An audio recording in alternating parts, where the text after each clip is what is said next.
तो सबसे पहले आपको बताएं कि एक डच इन्वायरमेंटल एजेंसी ने 2 रोज़ कबल एक ख़दशा ज़ाहिर किया था जो कि एक कंट्रोवर्सी की नज़र बन गया।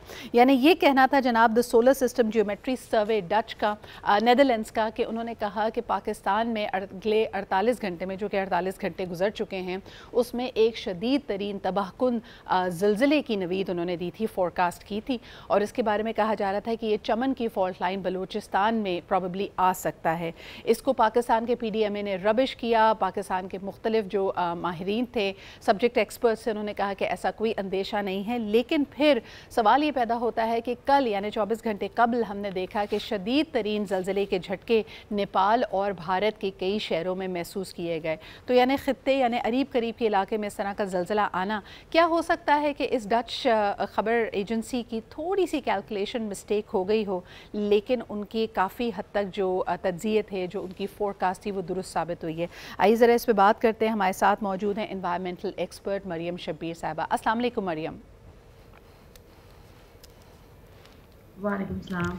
मरियम, कैसे देखती हैं? सबसे पहले इसकी वजह से काफ़ी खलबली मची, लोग परेशान भी हुए जबकि SSGC नेदरलैंड्स की तरफ से ये फोरकास्ट की गई।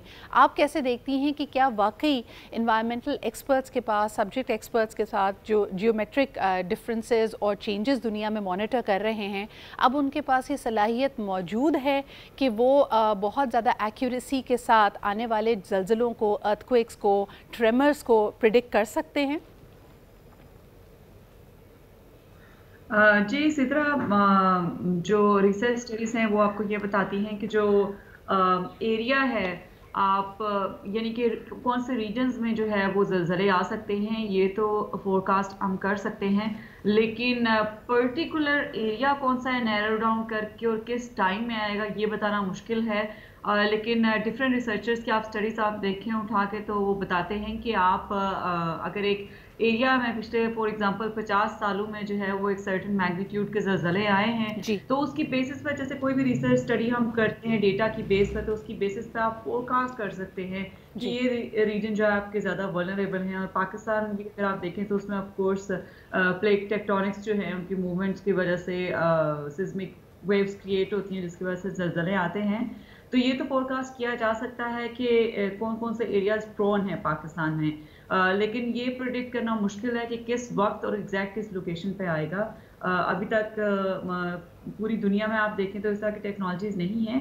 लेकिन as far as this Dutch scientist is concern, it's very interesting कि प्रीवियसली इसी साइंटिस्ट ने जो है वो टर्की में जो ज़लज़ला आया था बहुत ही मैग्नीट्यूड के साथ, बहुत ही मैसिव स्केल पर, वो उसने अपनी रिसर्च स्टडी में फोरकास्ट किया था। तो अगर एक साइंटिस्ट की साइंटिफिक स्टडी की बेस पर इस तरह का अगर आपके आते हैं, तो मेरा ख्याल है कि उसको वेटेज दे के प्रिकॉशनरी मेजर्स लेने में कोई हर्ज नहीं होता। बिल्कुल सही। और ख़ास तौर पे जिस तरह अभी हमने देखा कि वही 48 घंटे की विंडो और इसी ख़ित्ते के करीब करीब, यानी अगर पाकिस्तान की फोरकास्ट थी तो not very far away from it, हमने देखा कि नेपाल में और भारत में ज़लज़ला आता है। लेकिन उससे भी ज़्यादा अहम बात मरियम, जैसे आपने ख़ुद कहा कि पाकिस्तान के जो लोकेशन है उसकी टेक्टोनिक प्लेट्स और सेस्मिक वेव्स की वजह से वल्नरेबिलिटी अक्सर डिस्कस होती है। लेकिन हमारा जो तर्ज़ ज़िंदगी है, जो हमारी टाउन प्लानिंग है, और जिस तरह बड़ी तेज़ी से पाकिस्तान का हर इलाका एक कॉन्क्रीट जंगल बनता चला जा रहा है, क्या हमारे तर्ज़ तामीर में इसकी झलक नज़र आती है? क्या 2005 के ज़लज़ले से हमने कुछ सीखा और जितने रूल्स एंड रेगुलेशंस बनाए गए थे, क्या उनको फॉलो किया जा रहा है पाकिस्तान में?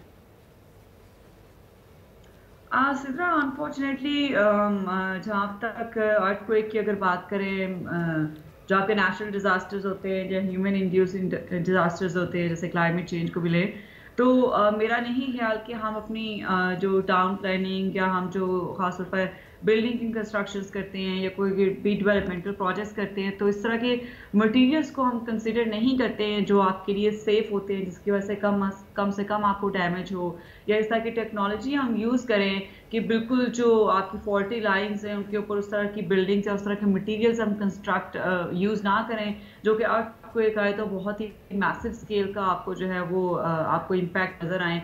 एटलीस्ट ये तो स्टडीज़ आपको बताती हैं कि पाकिस्तान के कौन से एरिया ज़्यादा वल्नरेबल हैं, जैसे कि आपने अभी थोड़ी देर पहले कहा भी। तो इसकी बेसिस पे डिसाइड किया जा सकता है इजीली कि कौन से ज़्यादा मैग्नीट्यूड का किस एरिया में आ सकता है, तो हम अवॉइड कर सकते हैं उस जगह कंस्ट्रक्शन। लेकिन अनफॉर्चुनेटली पाकिस्तान, इंडिया ये और सराउंडिंग में ऐसे रीजन्स हैं जो कि आपके प्लेट टेक्टोनिक्स के ऊपर ही ज़्यादातर आते हैं। तो we don't have like a lot of choice कि हम यहाँ पे कंस्ट्रक्शन इस तरह की हम टाउन प्लानिंग करते हुए हम इन एरियाज को छोड़ दें। हाँ, what we can do is कि हम जैसे क्लाइमेट चेंज की जैसे बात करते हैं, तो हम ऐसे बिल्डिंग मटेरियल्स की बात करते हैं, जैसे हीट वेव्स में जो सर्वाइव कर सके, आपका इम्पैक्ट उस तरह से मिनिमाइज कर सकते हैं। तो इसी तरह आई एम श्योर कि एग्जिस्ट करती होंगी जो आपके मटेरियल्स हैं, जो कि आपके अर्थक्वेक के दौरान जो है वो कम से कम उनको डैमेज हो सके। लेकिन ये डिपेंड करता है कि अर्थक्वेक की बहुत बहुत शुक्रिया मरियम हमारे साथ मौजूद होने के लिए। आपने जिस तरह कहा कि ये टेक्नोलॉजी तो हमारे पास मौजूद है कि हम ज़्यादा सेफ़ और सस्टेनेबल कंस्ट्रक्शन कर सकें।